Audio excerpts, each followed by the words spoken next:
Assalamualaikum warahmatullahi wabarakatuh. Yang pertama, kenalkan nama saya Ajeng Azki Amatullah dari Pastrek Food and Beverage semester 3 dengan NPM 2020-02065. Di sini saya akan menjelaskan tentang pengertian konsep ketahanan nasional. Kala kami meninggalkan tanah air pada tanggal 1 April yang lalu, kami menyerahkan keselamatan negara, tanah air, dan bangsa ini kepada seluruh rakyat Indonesia.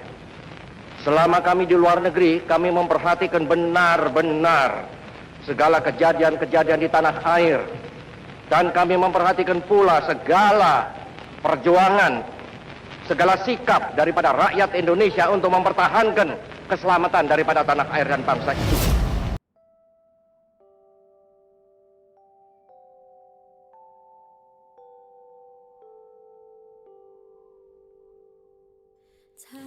Konsep ketahanan nasional adalah konsep pengembangan kekuatan nasional melalui pengaturan dan penyelenggaraan kesejahteraan dan keamanan yang seimbang, serasi dan selaras dalam seluruh aspek kehidupan secara utuh, dan terpadu berlandaskan Undang-Undang 1945 dan wawasan Nusantara dengan kata lain yang mengandung kemampuan mengembang kekuatan nasional.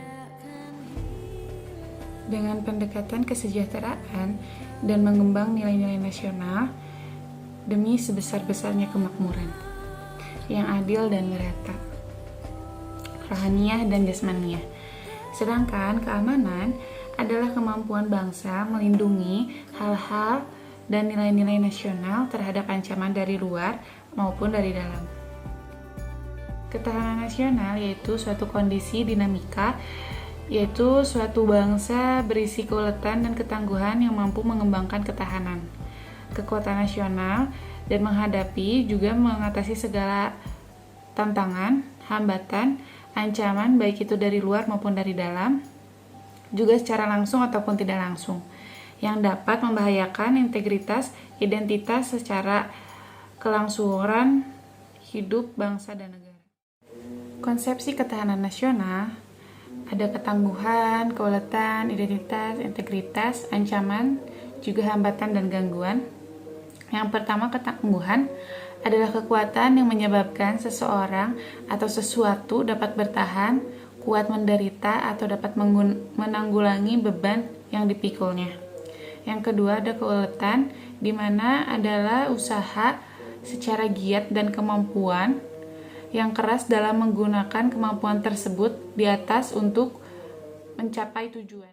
Yang ketiga ada identitas, yaitu suatu ciri khas suatu bangsa atau negara dapat dilihat secara keseluruhan.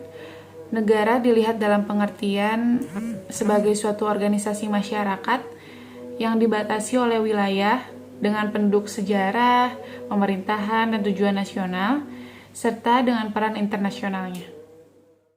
Yang keempat ada integritas, yaitu kesatuan menyeluruh dalam kehidupan sosial ataupun bangsa, baik unsur sosial maupun alamiah, baik bersifat potensial maupun fungsional. Yang kelima ada ancaman.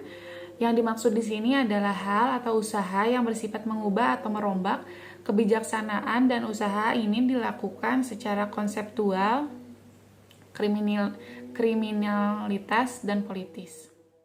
Yang keenam ada hambatan dan gangguan, adalah hal atau usaha yang berasal dari luar maupun dari diri sendiri. Sifat-sifat ketahanan nasional itu ada 5. Yang pertama mandiri, di mana mandiri adalah ketahanan nasional yang bersifat percaya pada kemampuan dan kekuatan diri sendiri. Dan keuletan juga ketangguhan yang mengandung prinsip tidak mudah menyerah, serta mampu bertumpu pada identitas, integritas, dan kepribadian bangsa. Kemandirian ini merupakan prasyarat untuk menjalin kerjasama yang saling menguntungkan dalam perkembangan global. Yang kedua ada dinamis, di mana ketahanan nasional tidaklah tetap, melainkan dapat meningkat ataupun menurun bergantung pada situasi dan kondisi bangsa juga negara, serta kondisi lingkungannya yang strategis. Hal ini sesuai dengan hakikat dan pengertian bahwa segala sesuatu di dunia senantiasa berubah. Oleh sebab itu, upaya peningkatan ketahanan nasional harus senantiasa diorientasikan ke masa depan dan dinamikanya diarahkan untuk pencapaian kondisi kehidupan sosial yang jauh lebih baik. Yang ketiga ada manunggal, artinya ketahanan nasional memiliki sifat integratif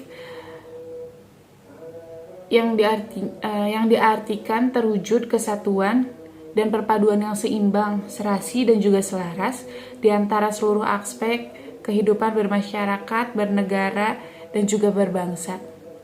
Yang keempat ada wibawa, di mana ketahanan nasional sebagai hasil pandangan yang bersifat manunggal dapat mewujudkan kewibawaan nasional yang akan diperhitungkan oleh pihak lain sehingga dapat menjadi daya tangkal suatu negara. Semakin tingginya daya tangkal suatu negara, semakin besar pula kewibawaannya. Dan yang kelima ada konsultasi dan kerjasama.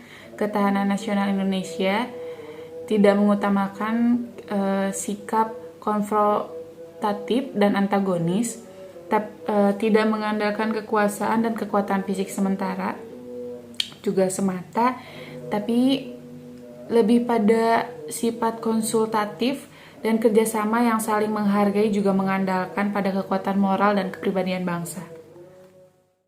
Yang selanjutnya ada kedudukan dan fungsi ketahanan nasional. Untuk kedudukannya, ketahanan nasional berkedudukan sebagai landasan konseptual yang didasari oleh Pancasila sebagai landasan ideal dan Undang-Undang Dasar sebagai landasan konstitusional dalam paradigma pembangunan nasional. Adapun fungsinya, ketahanan nasional dalam fungsinya sebagai doktrin dasar nasional perlu dipahami untuk menjamin tetap terjadinya pola pikir, pola sikap, pola tindak, juga pola kerja dalam menyatukan langkah bangsa yang bersifat interregional atau wilayah, intersektoral maupun multidisiplin.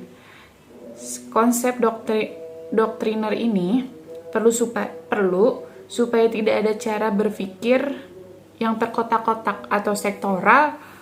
Satu alasan adalah bahwa bila penyimpangan terjadi, maka akan timbul pemborosan waktu, tenaga, dan juga sarana yang bahkan berpotensi dalam cita-cita nasional. Ketahanan nasional ini juga berfungsi sebagai pola dasar pembangunan nasional, pada hakikatnya merupakan arah dan pedoman dalam pelaksanaan pembangunan nasional di segala bidang dan sektor pembangunan secara terpadu yang dilaksanakan sesuai dengan rencana program.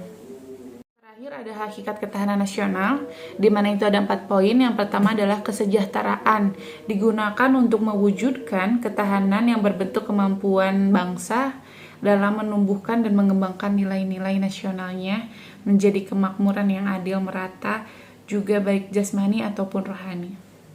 Yang kedua ada keamanan, di mana kemampuan keamanan dalam melindungi keamanan dan keberadaan bangsa serta melindungi nilai-nilai luhur bangsa terhadap segala ancaman baik dari luar maupun dari dalam.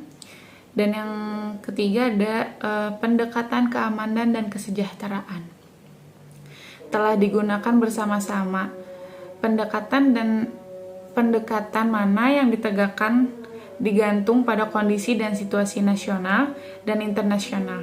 Penyelenggaraan kesejahteraan memerlukan tingkat keamanan tertentu. Demikian pula keadaan sebaliknya. Dengan demikian, evaluasi penyelenggaraan ketahanan nasional sekaligus memberikan gambaran tentang tingkat kesejahteraan dan keamanan suatu bangsa.